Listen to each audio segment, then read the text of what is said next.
In this video, I am going to attempt to jam and then unjam a promaker punch or graphic punch.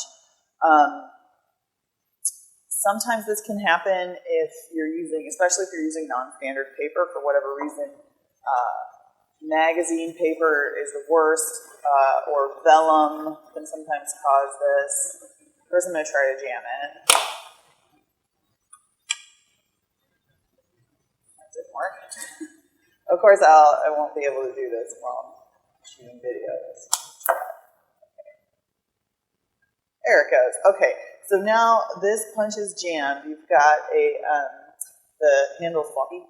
The bottom cutting plate is stuck into the upper cutting plate, and the easiest way to recover from this type of jam is to put your punch on a surface you won't damage and just go like this.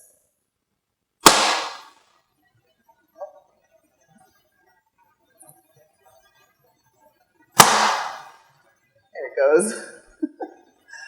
So now I can take out that and I can get back to cutting. I'm going to try some sticker paper right now.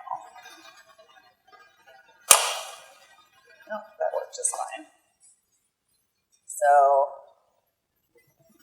yeah, so magazine paper, plastic, really thin paper will sometimes cause these cutting plates to jam up, and you can't hurt the bottom of this machine. That's solid. So that's the best way to recover from that. Don't try to take the machine apart or anything else, really. Call us if you continue to have problems. Thanks.